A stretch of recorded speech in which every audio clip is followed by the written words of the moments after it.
What's up, good people? Mark Holmes here, and as always, I want to say thank you all for watching, commenting, subscribing, and being part of the Joe Boo Sports Report.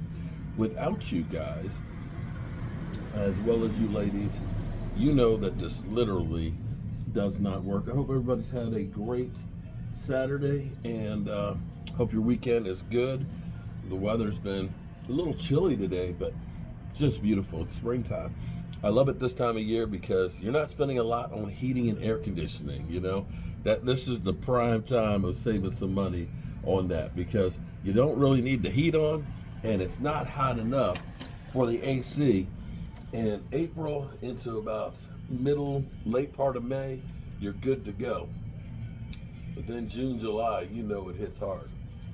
So I'm sitting here thinking, okay, it's amazing how we all fall for the same shit.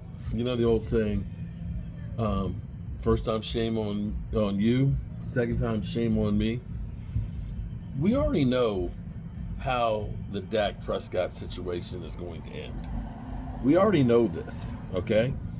This is how the Cowboys do some of their contracts. I want to point out Des Bryant, who has been kind of vocal so far in this situation and basically saying, yeah, you know how this goes. This is the same thing that happened to him. You think about the bad press that he got, the police being called to his house 5 times. You had images in your head that the SWAT team was there. Miami Vice showing up at his door and things. That's the way it seemed like with him, right? You remember that, right? Remember with Mike Farello talking about there might be a tape 10 times worse. 10 times worse. I'm sorry, 5 times. Let me not exaggerate. 5 times worse than Ray Rice. And it's funny that we got the Dak Prescott rape allegations. Yeah, as we're talking about this, but that doesn't seem to be sticking at all. And it looks like it is truly fraudulent. It definitely isn't sticking like it did with Des Bryant. But think about contracts in recent history. You had D-Law, and you remember when Stephen Jones was like, we thought we had ourselves a deal, about $18 million. Now at the combine, now he's looking for 21, and balked at this whole thing. And I have to say, I think people understand that you're pushovers. I don't mean to disrespect Stephen Jones and Jerry. But the funny thing is if you're going to talk the talk, you got to walk the walk, as Jimmy Johnson said. You're always talking the talk about how we don't overpay and trust the process and stuff. And we're not going to reset the market. Remember with Zeke? Zeke, he came to came to OTAs and worked out and stuff and said, I want a new deal. I want to get my extension.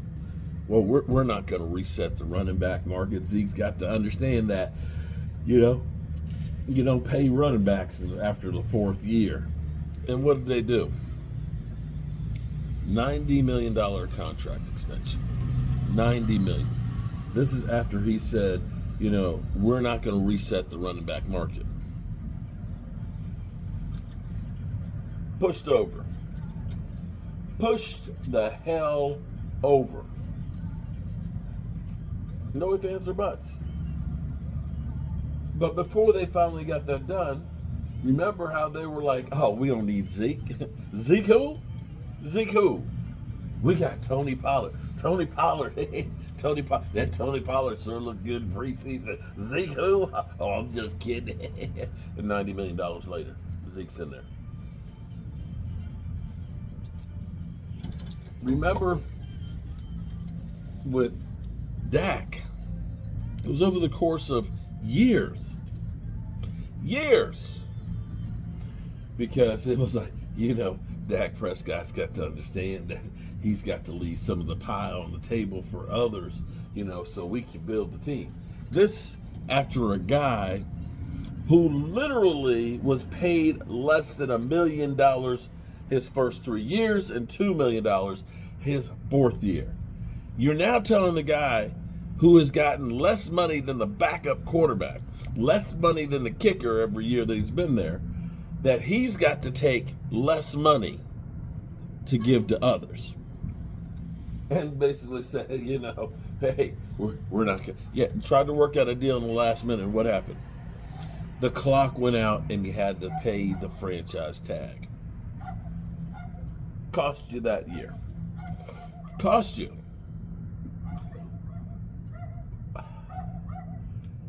And then what happened?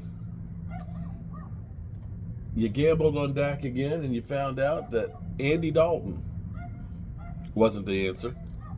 You found out that Ben DiNucci wasn't the answer. You found out Kellen Moore wasn't the answer. You found out all of these different guys that you've tried to replace Dak didn't bust a grape. And I know people say, anybody with the tools we had, you know what? In 2014, we had a team that was a catch, no catch away from the NFC Championship game. Had a Travis Frederick before Haynes-Barr syndrome. You had a young Zach Martin. You had a Tyron Smith that wasn't missing games. You had a DeMarco Murray that was there. And you had a Dez Bryant and a Jason Witten that were in the prime of their careers that went 12-4. The next year, they lost to DeMarco Murray and Tony Romo, and they went 4-12. If it was easy, Matt Castle, who was once a Pro Bowler, Brandon Wheaton, and I can't remember who the other one was, but somebody else came in. They won one game against the Commanders. I was there.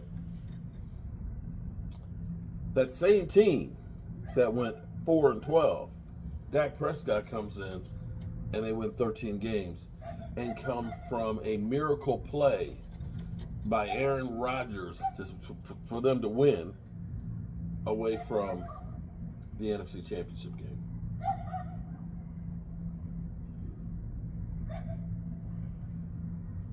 With D-Law, it got ugly. And D-Law said, screw y'all. I'm not going to get my shoulder operated on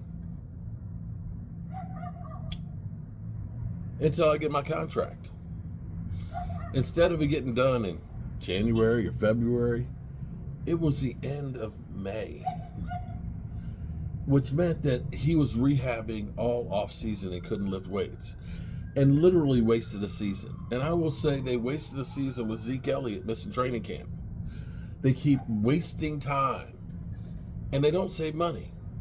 And we even have D-Law Part 2, because when they realized how bad the cap hit was, because they got screwed over because Stephen Jones doesn't know how to do contracts, they said, hey, D-Law, we know we got a $28 million cap hit for you. How about we give you $10 million guaranteed on a 1-year deal, and we call it a day? And he literally said, release me. Get the hell out of here with that shit. And Stephen Jones ran to his dad to fix it. So we're going through all of this stuff here. They're not going to let Dak Prescott go. Sorry, haters. They're not. They're going to make this thing ugly like they always do. And then in the end, they're going to come up with the big bucks with egg on their face and everything, expect everything to be hunky-dory.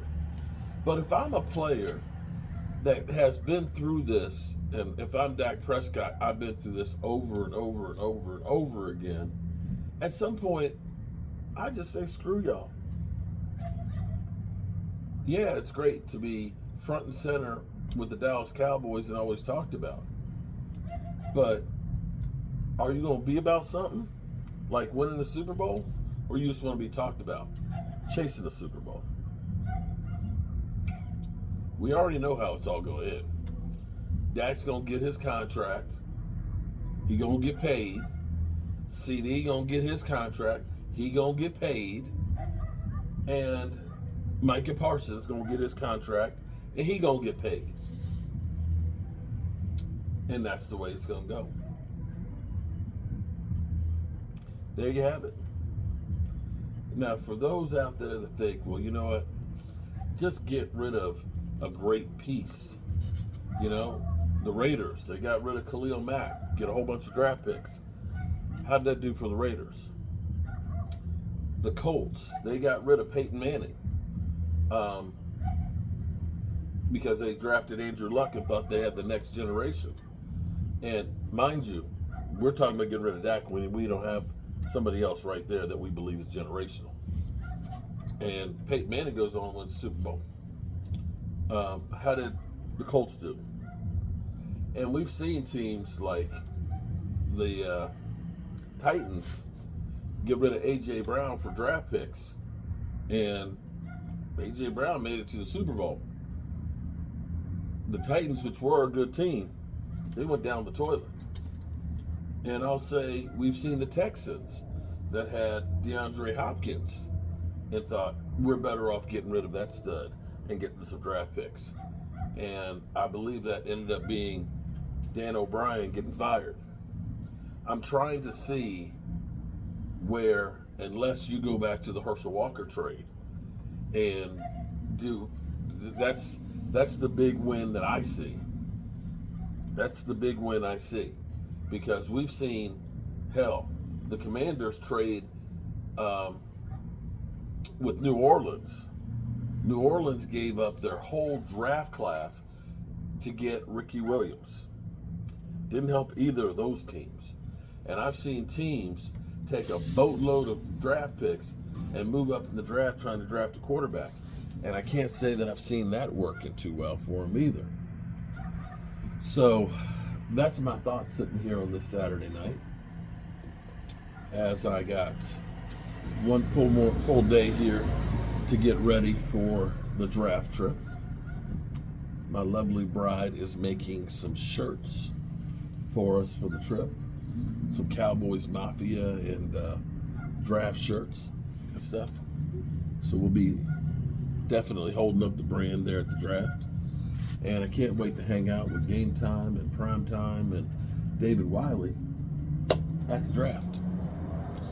And I'm just enjoying this nice weather here. I appreciate you guys. Peace out.